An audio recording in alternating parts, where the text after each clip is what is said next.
আজকে আমরা দশম শ্রেণীর দুয়ারী মুখোপাধ্যায়ের লেখা নবভারতী প্রকাশনীর ভৌতবিজ্ঞান ও পরিবেশ এই বইটার চ্যাপ্টার 5 আলো তার অনুশীলনীতে যে প্রশ্নগুলো আছে তার উত্তরগুলো আলোচনা করব।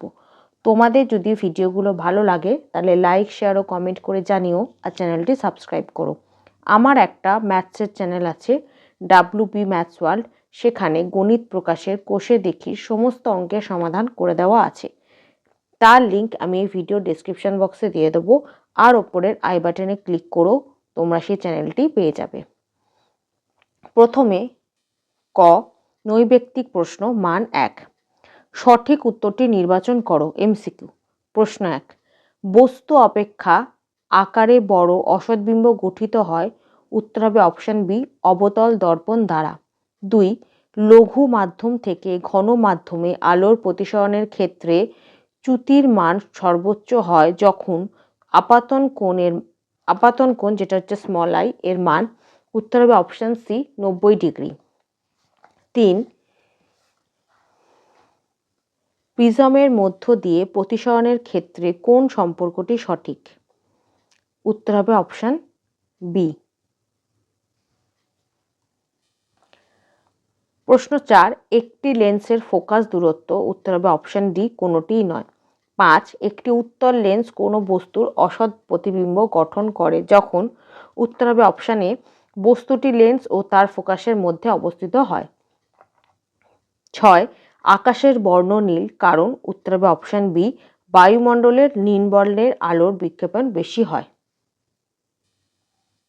7, যখন একটি একবর্ণী আলো প্রিজমের মধ্যে দিয়ে যায় তখন সেটি বিভক্ত হয়। উত্তর হবে অপশন ডি, কোনোটি নয়। তারপর শূন্যস্থান পূরণ করো। 1, কোনো বস্তুকে অবতল দর্পণের ফোকাসে রাখলে তার প্রতিবিম্বের বিবর্ধন ড্যাশ হবে। উত্তর হবে সর্বাধিক। 2, একটি অবতল দর্পণের মেরু ও ফোকাসের মাঝখানে একটি বস্তু স্থাপন করলে প্রতিবিম্বের আকার বস্তুর আকারের থেকে ড্যাশ হবে। উত্তর হবে বড়। 3, একটি সমান্তরাল কাঁচ ফলকের মধ্য দিয়ে আলোর প্রতিসরণ ঘটলে মোট চ্যুতি হয় ড্যাশ। উত্তর হবে 0। 4, কোনো তলের ওপর অভিলম্ব বরাবর আপাতিত রশ্মির প্রতিসরণ কোণ ড্যাশ হয়। উত্তর হবে 0। 5, লেন্সের মুখ্য ফোকাস ড্যাশ। উত্তর হবে 2টি। 6, সাধারণভাবে উত্তল লেন্সকে ড্যাশ লেন্স এবং অবতল লেন্সকে ড্যাশ লেন্স বলা হয়। উত্তল লেন্সকে বলে অভিসারী লেন্স আর অবতল লেন্সকে বলে অপসারী। এটা অভিসারী, এটা অপসারী। 7, দৃশ্যমান বর্ণালী তরঙ্গ দৈর্ঘ্যের পাল্লা ড্যাশ থেকে ড্যাশ। উত্তর হবে 4000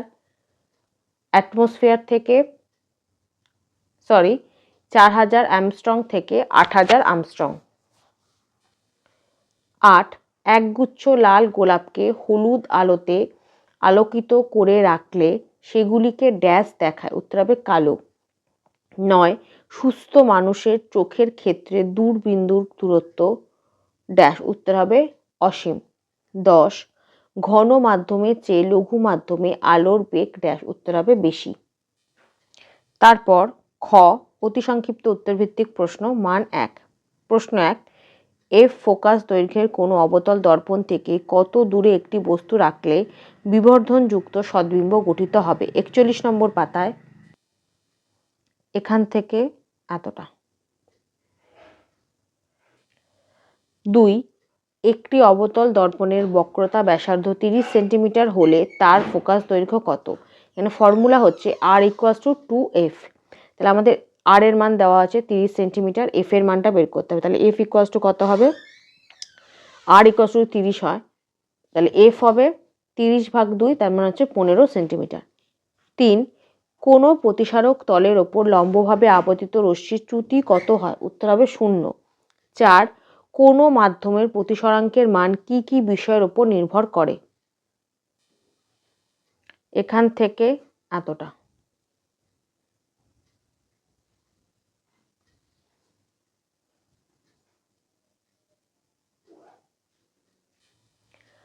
5, উত্তল লেন্স দ্বারা গঠিত প্রতিবিম্ব কখন অসৎ হবে? উত্তর, যদি বস্তু উত্তল লেন্সের আলোক কেন্দ্র এবং ফোকাসের মধ্যে অবস্থিত হয় তাহলে প্রতিবিম্বটি অসৎ হবে। 6 কি অবস্থায় একটি লেন্সের প্রথম ও দ্বিতীয় মুখ্য ফোকাস দূরত্ব সমান হবে? 50 নম্বর পাতায় এখান থেকে এতটা। 7 3 প্রকার উত্তর লেন্সের নাম লেখো। 48 নম্বর পাতায় এই যে 3 প্রকার উত্তর লেন্সের নাম লিখে দেবে, উভত্তল, সমতল আর অবতল।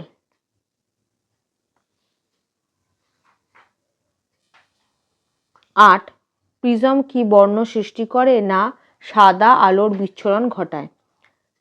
9 আলোর বেগ বাড়লে মাধ্যমের প্রতিসরাঙ্কের কিরূপ পরিবর্তন হয়? উত্তর হবে প্রতিসরাঙ্ক কমে। 10 মাইক্রোওয়েভের তরঙ্গ দৈর্ঘ্যের পাল্লা লেখো। 59 নম্বর পাতায় এখান থেকে এতটা। তারপর গ সংক্ষিপ্ত উত্তরভিত্তিক প্রশ্ন মান 2।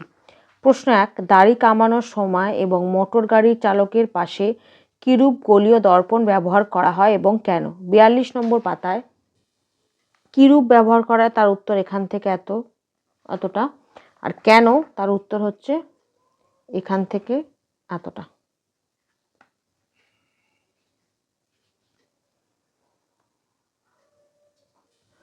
প্রথমটা হচ্ছে দাড়ি কামানোর সময় আর পরেরটা হচ্ছে মোটর গাড়ির সময়। প্রথমে হচ্ছে দাড়ি কামানোর সময় এখান থেকে এতটা লিখবে, কিরূপ ব্যবহার করা হয় এবং কেন, আর মোটর গাড়িটা লিখবে এখান থেকে এতটা।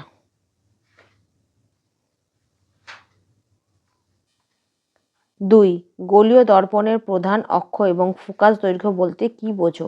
38 নম্বর পাতায় একদম শেষে পাবে প্রধান অক্ষ, এখান থেকে এতটা, আর ফোকাস দূরত্বটা পাবে পরের পাতায়, মানে 39 নম্বর পাতায় এখান থেকে এতটা। 3 প্রতিসরাঙ্কের সংজ্ঞা দাও। 44 নম্বর পাতায় এখান থেকে এতটা।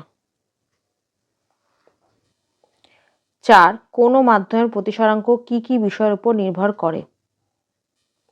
উত্তর লিখবে এখান থেকে এতটা।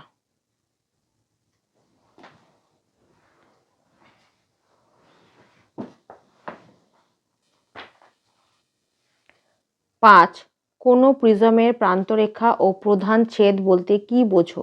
45 নম্বর পাতায় একদম শেষের দিকে পাবে প্রান্তরেখা, এখান থেকে এতটা, আর পরের উত্তরটা পাবে 46 নম্বর পাতায় প্রধান ছেদ, এখান থেকে এতটা। 6 কখন উত্তর লেন্স অবতল লেন্সের মতো এবং অবতল লেন্স উত্তর লেন্সের মতো আচরণ করে? উত্তর যদি লেন্সের উপাদানের প্রতিসরাঙ্ক পারিপার্শ্বিক মাধ্যমের প্রতিসরাঙ্ক অপেক্ষা কম হয় তাহলে উত্তল লেন্স অবতল লেন্সের মতো আচরণ করে এবং অবতল লেন্স উত্তল লেন্সের মতো আচরণ করে। 7 লেন্সের আলোককেন্দ্র বলতে কি বোঝো? 49 নম্বর পাতায় এখান থেকে এতটা, তার সাথে এই ছবিটা এঁকে দেবে। 8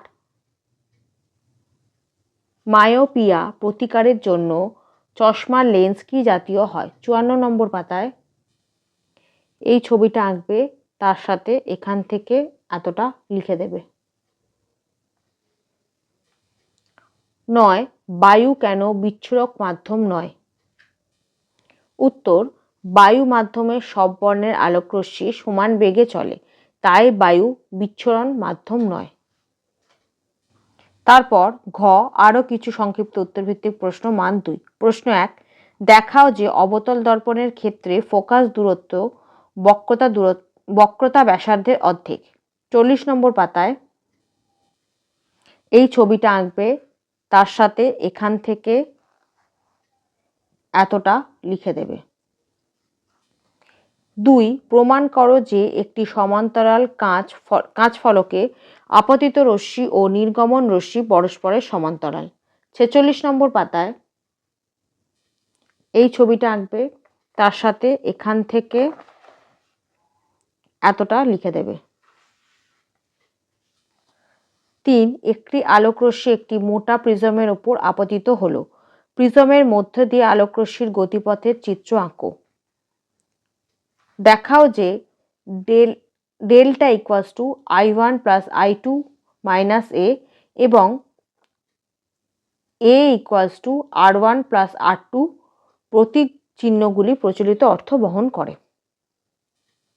এই ছবিটা আঁকবে প্রথমে, তারপর এখান থেকে এতটা লিখবে, লেখার পর 47 নম্বর পাতায় এখান থেকে এতটা। 4 এফ ফোকাস দৈর্ঘ্য বিশিষ্ট কোনো উত্তল লেন্স অসীম ও 2f এর মধ্যে থাকা কোনো বস্তুর প্রতিবিম্ব কোথায় গঠন করবে তা চিত্রের সাহায্যে দেখাও। 50 নম্বর পাতায় প্রথমে 51 নম্বর পাতা থেকে এই ছবিটা আঁকবে, তারপর 50 নম্বর পাতার এখান থেকে এতটা লেখার পর 51 নম্বর পাতা থেকে এখান থেকে এতটা লিখে দেবে। 5 আলোকের বিচ্ছুরণ বলতে কি বোঝো, বর্ণালী কাকে বলে, বিচ্ছুরণের কারণ কি, সাদা আলো যে 7টি বর্ণের সমন্বয়ে গঠিত তা কিভাবে প্রমাণ করা যায়। প্রথম উত্তরটা পাবে 55 নম্বর পাতায় এখান থেকে এতটা। পরের উত্তরটা পাবে 56 নম্বর পাতায় এখান থেকে এতটা। তারপরের উত্তরটা পাবে 55 নম্বর পাতা থেকে।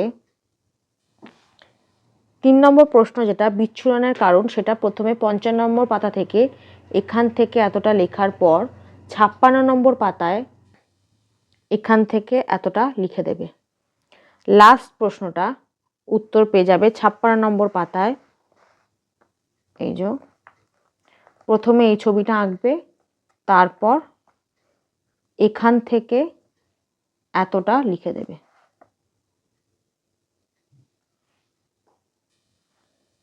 6 আলোক তরঙ্গের গতিবেগ ও তরঙ্গ দৈর্ঘ্যের সাপেক্ষে কোনো মাধ্যমের প্রতিসরাঙ্ককে প্রকাশ করো।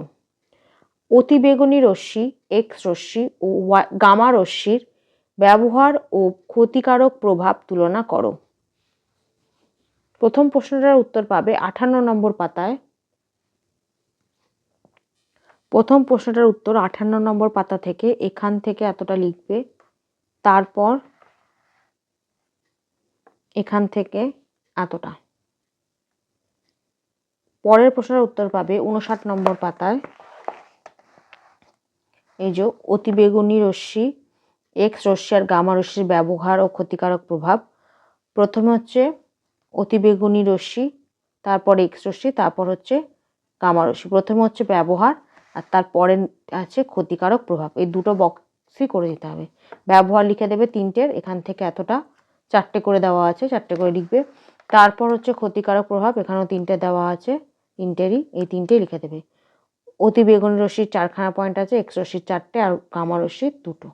এই দুটো বক্সই করে দেবে।